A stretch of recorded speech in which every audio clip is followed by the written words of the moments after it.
뉴욕 한인 회장 김민선 후보가 오늘 뉴욕 한인회 정상화 추진위원회의 선관위를 방문하고 재선거를 위한 후보 등록을 마쳤습니다. 뉴욕시 교통국과 퀸즈 한인회가 어제 코리아타운 플라자를 위한 주민 설명회를 열었습니다. 플러싱 타운홀이 4월 재즈의 달을 맞아 퀸즈 재즈 페스티벌을 개최합니다. 기업들의 구직자 신용조회를 금지하는 조례안이 뉴욕시 의회를 통과했습니다. 뉴욕주가 스쿨버스 정지 규정을 위반하는 차량을 집중 단속하겠다고 밝혔습니다. 이상은 이 시각 주요 뉴스입니다. 여러분 안녕하십니까? KBN 뉴스입니다. 지난 34대 뉴욕 한인회장 선거에서 불법 선거운동 혐의로 후보자 자격을 박탈당한 김민선 후보가 오늘 뉴욕 한인회 정상화 추진위원회가 구성한 선관위를 방문했습니다. 김 후보는 재선거를 위한 후보 등록을 마쳤는데요. 지난 선거의 부정부패에 분노하는 한인들을 통해 한인 사회의 밝은 미래를 봤다면서 미래지향적인 한인회를 설립하겠다고 밝혔습니다. 박민기 기자가 보도합니다. 민승기 뉴욕 한인회장과의 경선이 예상됐던 지난 34대 뉴욕 한인회장 선거에서 불법 사전선거 운동 혐의로 후보자 자격을 박탈당한 김민선 후보가 오늘 뉴욕 한인회장 재선거를 위한 후보 등록을 마쳤습니다. 오늘 오전 플러싱 뉴욕 한인회 정상화 추진위원회 선관위 사무실을 방문한 김민선 후보는 선관위에 재선거를 위한 구비 서류를 모두 제출했습니다. 김민선 후보는 부정부패가 난무한 지난 선거로 인해 고통스러운 나날을 보냈지만 지난 선거에서의 불의를 보고 분개하는 한인들을 통해 한인 사회의 밝은 미래를 봤다며 지금의 시련을 딛고 일어나 한인 동포들과 함께 미래지향적인 한인 사회를 설립하겠다는 계획을 밝혔습니다. 침체된 한인 사회에 긍정적인 에너지를 산출해내는 미래지향적인 한인회. 새로운 패러다임을 가지고 다음 50년을 준비하는 새로운 한인회를 동포 여러분들과 함께 세우기 위해서 오늘 이 자리에 섰습니다. 선관위 관계자들은 한인 동포들이 신뢰를 바탕으로 투표할 수 있도록 엄중한 심사 과정과 후보 검증을 통해 공정한 선거가 될 수 있도록 최선을 다하겠다고 주장했습니다. 우리 선관위원들이 베스트 최대한의 노력을 경주해서 이번 새로 시작되는 인증 과정을 거쳐서 정당하게 우리 한인 대표가 선출되는 것을 꼭 동포들에게 보여주고 싶습니다. 선관위는 앞으로 후보 자격 심사, 기호 추첨, 후보자 연설회 등의 일정을 마친 뒤 오는 26일 투표를 진행할 예정입니다. 투표소는 뉴욕과 뉴저지 등 메트로폴리탄 지역을 중심으로 총 11곳에 마련됩니다. KBN 뉴스 박민기입니다.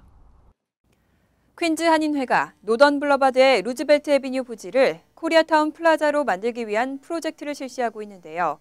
어제 뉴욕시 교통국과 퀸즈 한인회가 이를 위한 주민 설명회를 열었습니다. 뉴욕시 교통국과 퀸즈 한인회는 어제 플러싱 뉴욕 한인 봉사센터 커뮤니티 강당에서 루즈벨트 애비뉴 플라자 설명회를 열었습니다. 데이빗 볼인 뉴욕시 교통국 프로젝트 매니저는 설명회에서 이 지역에 플라자가 건립되면 총 7,000 스퀘어피트 규모의 공간이 조성돼 지역 주민들의 쉼터가 될 수 있을 것이라고 말했습니다. 또 플라자에 대한 모든 관리는 퀸즈 한인회가 맡게 되고 올 6월께 커뮤니티 보드 7의 승인을 받을 계획이라고 밝혔습니다.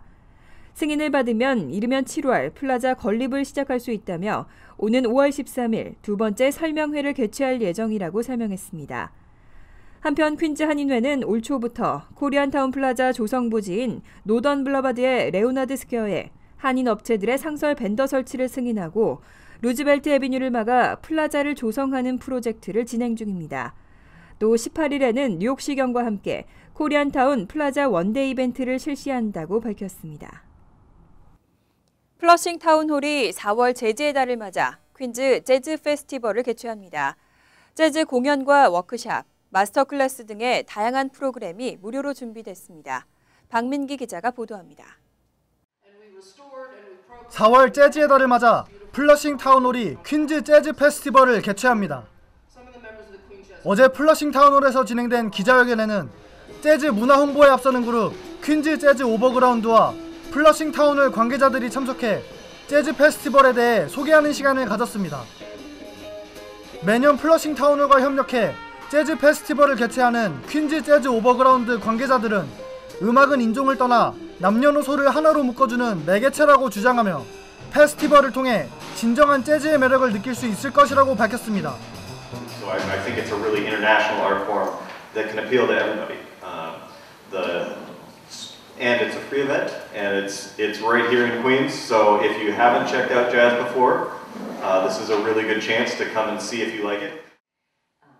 숀 최 플러싱 타운홀 마케팅 디렉터는 대부분의 한국 사람들이 재즈는 어려운 음악이라고 생각하지만 사실 진입 장벽도 낮고 편하게 들을 수 있는 음악 중 하나라고 강조하며 다양한 무료 프로그램이 준비되어 있는 만큼 많은 한인들의 참여를 당부했습니다. 일단은 공연들이 한국 교민들도 오셔가지고 편하게 보시기 좋죠. 왜냐면은 재즈 하면은 왠지 재즈가 이제 미국 음악이긴 한데 재즈가 되게 편하게 들으실 수 있는 음악이기도 합니다. 그래서 이번 무료 이런 프로그램을 통해서 한번 나도 재즈 한번 들어볼까 해서 공연 오셔서 한번 보시고, 그리고 주위에 아이들 예를 들어서 악기를 하시는 아이들이 있거나 그러면 같이 가족끼리 와서 뭐 마스터 클래스 같은 것도 같이 한번 보시고 구경하시고 같이 또 공연도 보시고 이러면은 조금 더 쉽게 접할 수 있는 기회가 될 겁니다. 퀸즈 재즈 페스티벌은 오는 4월 25일 토요일 오후 12시부터 저녁 10시까지 진행됩니다.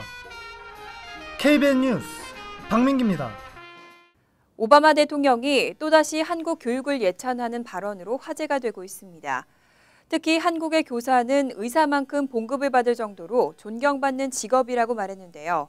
오바마 대통령이 한국 교육을 예찬한 것은 고무적이지만 잘못 알고 있는 것이라는 지적도 나왔습니다.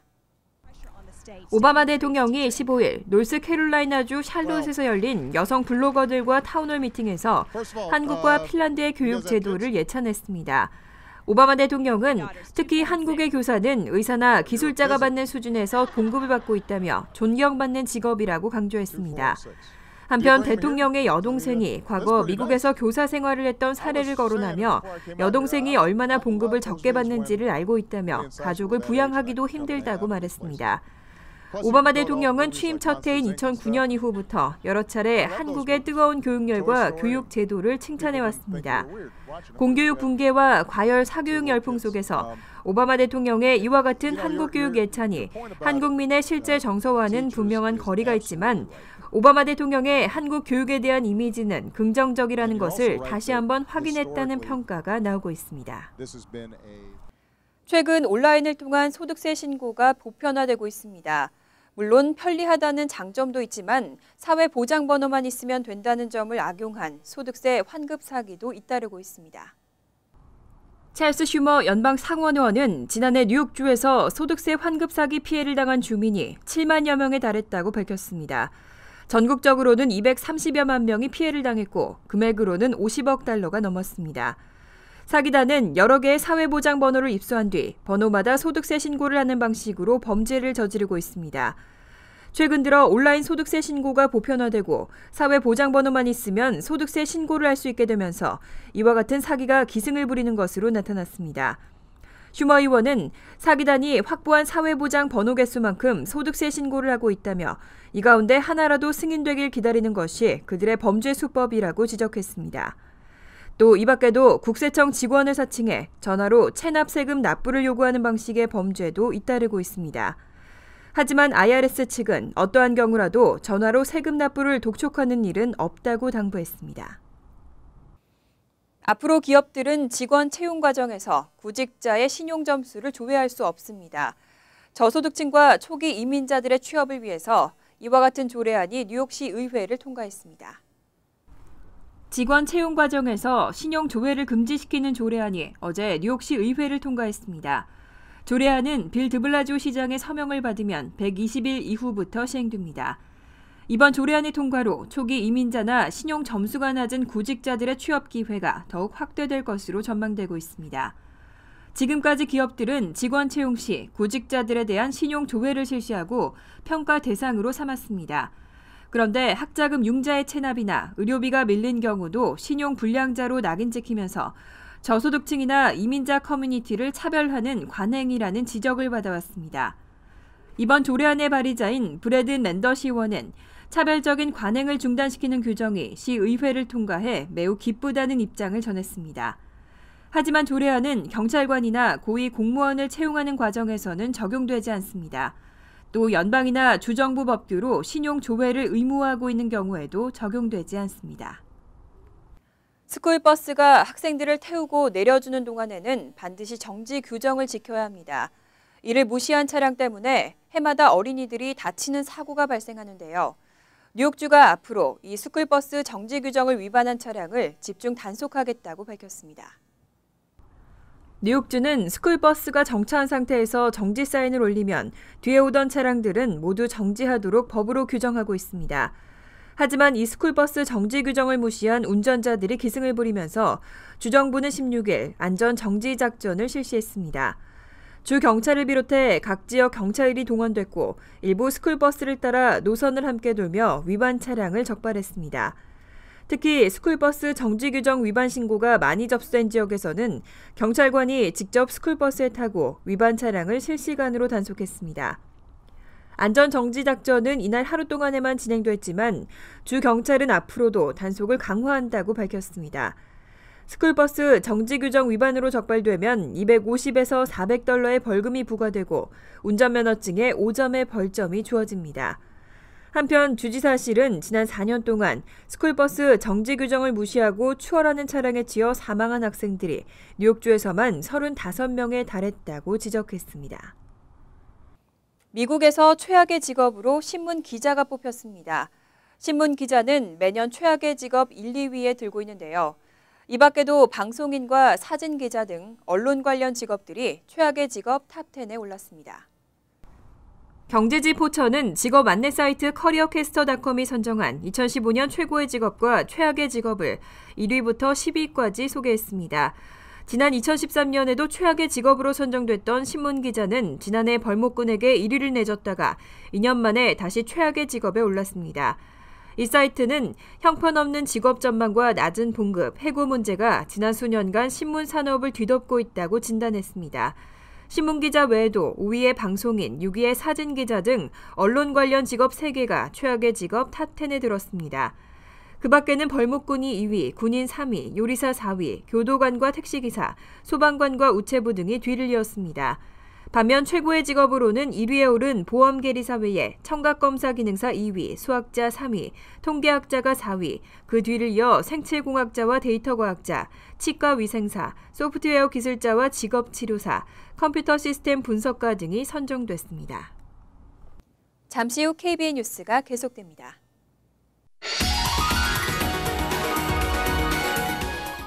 이어서 LA 지역 한인사회 소식입니다. 최근 버스기상 폭행 등 대중교통의 안전과 문제점들이 지적되고 있습니다. 이번에는 메트로 당국이 버스나 지하철 내에서 공공연하게 이루어지는 성추행도 뿌리 뽑겠다고 밝혔습니다. 박시문 기자가 취재했습니다. 최근 들어 버스기사를 폭행하거나 버스 내에서 싸움이 일어나는 경우가 있어 사회적으로 문제가 되고 있습니다.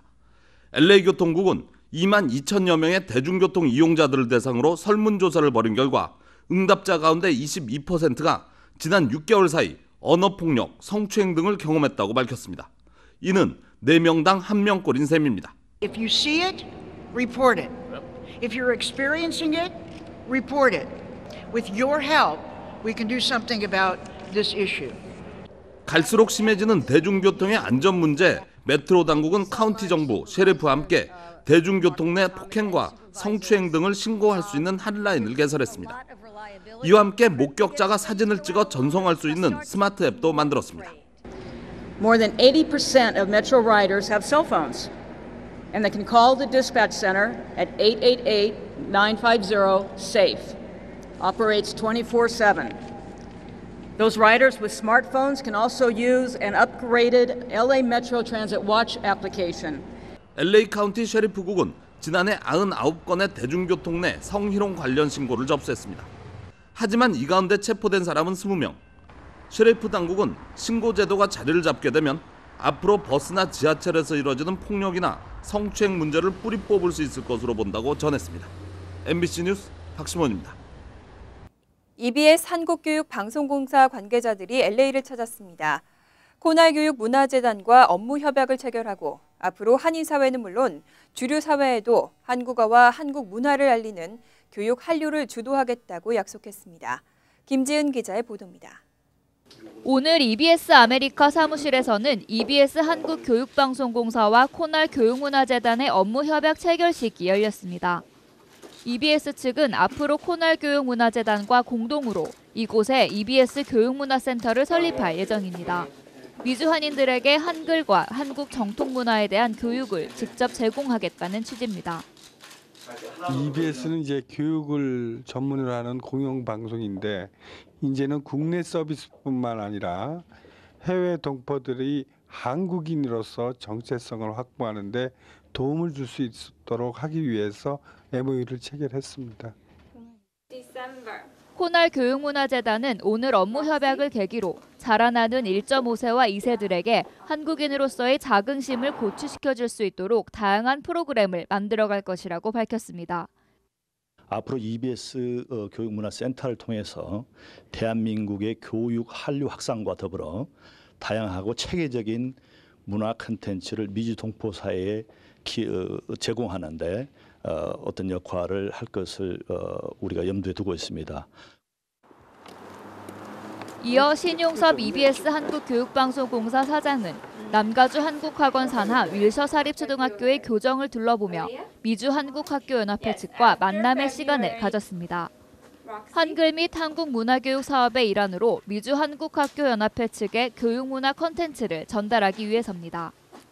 이번에 우리 미국에는 600편의 초중고 한글 관련 콘텐츠를 제작해서 우리가 이번에 제공하게 되었는데 하여간 해외 동포 교육에 대해서 EBS가 어느 정도 역할을 하겠다는 것이 우리의 생각입니다.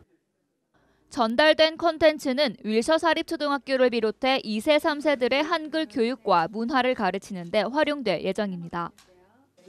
정말 이 소중한 자료를 저희한테 이렇게 전해주셨는데 우리 2세들의 뿌리 교육을 위해서 학생들에게 각 수업 시간에 중요한 자료들을 활용을 하겠습니다. 한편 EBS는 지난 1970년대 라디오 교육방송으로 시작해 한국의 공교육 보완과 국민의 평생교육 추구를 목적으로 다양한 교육 서비스를 제공하고 있습니다. EBS 한국교육방송공사는 앞으로도 해외 동포들이 한국인으로서의 정체성을 확립할 수 있도록 교두보 역할을 할 것이라고 밝혔습니다. TVK 뉴스 김지은입니다. 월드리포트입니다. 몰래카메라는 전 세계적으로 방송의 단골 소재가 되고 있습니다. 놀라거나 당황하는 사람들을 보는 재미로 눈길을 끌기 때문인데요. 그런데 갈수록 그 도가 지나치면서 위험천만한 상황도 벌어지고 있습니다. 늦은 밤 텅 빈 지하철에 한 여성이 올라탑니다. 조명이 깜빡거리는가 싶더니 갑자기 정전됩니다. 다시 불이 켜진 순간 차창 밖에 나타난 것은 얼굴에 피범벅을한 좀비물이. 잠시 잠잠해지나 싶었지만 어느덧 한 좀비가 여성의 뒤로 다가와 어루만집니다. 잠시 후 문이 열리면서 좀비들이 물밀듯 밀려 들어오자 열차 안은 난리가 났습니다. 결국 한 여성은 자리에 앉은 채 기절하고 말았습니다. 지하철 좀비 공습은 브라질의 한 방송사가 오랫동안 공을 들여 제작한 몰래카메라 프로그램. 무서운 몰래카메라를 내세워 벌써 몇 년째 인기리에 방송되고 있습니다. 한밤중 버스 정류장의 광고판에서 끔찍하게 생긴 인형이 튀어나와 칼을 들고 사람을 쫓아가는가 하면 엘리베이터 한쪽 구석에 관을 설치해 갑자기 시체가 불쑥 튀어나오는 상황을 연출해 화제가 되기도 했습니다. 이 프로그램이 인기를 얻으면서 다른 나라에서는 더 자극적인 몰래카메라가 등장했습니다. 이집트에서 벌어진 무장단체의 버스 습격 사건. 수류탄이 터지고 총을 든 강도들이 승객들의 눈을 가리고 납치합니다. 그러나 잠시 후 강도들이 속수무책으로 당하면서 몰래 카메라임이 드러납니다. 하지만 이처럼 실제 범죄와 똑같은 상황이 펼쳐지면서 부작용도 속출하고 있습니다. 카자흐스탄의 한 프로그램은 유명 여성 앵커를 납치하는 과정을 몰래 카메라로 찍어 방송했다가 결국 소송을 당했습니다. Камеры стояли, фотоаппарат, диктофон, и все смеялись, хлопали, сказали розыгрыш. Я там упала и начала рыдать. 브라질에서 좀비 습격을 당한 시민들도 수십 명이 병원에 실려갔고 일부는 소송을 준비 중인 것으로 알려졌습니다. 시청자의 눈길을 끌기 위해 점점 더 자극적이고 위험해지는 몰래카메라. 무고한 사람들이 피해를 당하지 않도록 안전장치가 필요하다는 지적이 잇따르고 있습니다. 간추린 소식입니다. 뉴욕 한인 IT 업체가 법정 관리에 들어간 한국의 휴대폰 제조사 펜텍의 인수에 나섰습니다. 퀸즈 칼리지 포인트에 본사를 둔 한인 인터넷 업체 AO토크사는 펜텍 인수를 위해 컨소시엄 형태의 인수 의향서를 매각 주관사인 KDB 대우증권에 제출했다고 밝혔습니다. 지난 2013년 설립된 AO토크사는 사물 인터넷 비즈니스 및 B2B 소프트웨어와 관련해 다수의 특허를 보유하고 있습니다. 지난 2월 19일 애리조나주 마라나에서 라이플 총을 들고 길거리를 배회하던 절도 용의자를 경찰이 순찰차로 들이받은 사건이 뒤늦게 알려졌습니다. 당시 경찰관은 편의점에서 물건을 훔치고 이어 자동차 한 대와 라이플총 한 정을 훔친 절도 용의자를 쫓던 중 용의자를 뒤에서 전속력으로 들이받았습니다.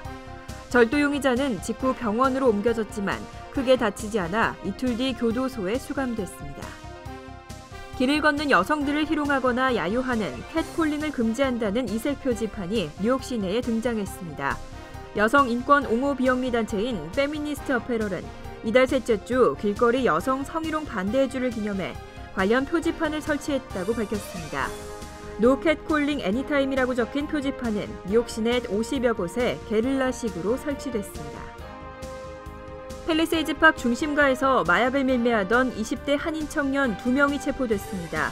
션리 펠팍 경찰 수사과 형사는 지난 4일 오후 10시쯤 브로드 애비뉴 인근 공영 주차장에서 각각 21살, 20살 2명의 윤모 씨를 마약 소지 및 유통, 학교 인근 마약 소지 혐의 등으로 체포했다고 밝혔습니다.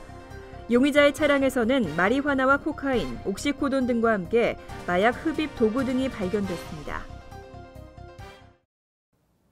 환율과 증권 소식입니다.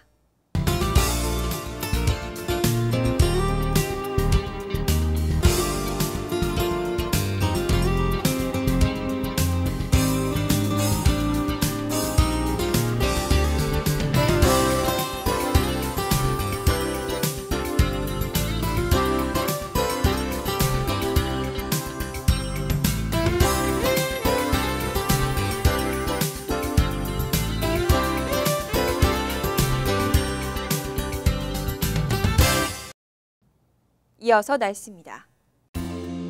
토요일은 화창하고 따뜻하겠습니다.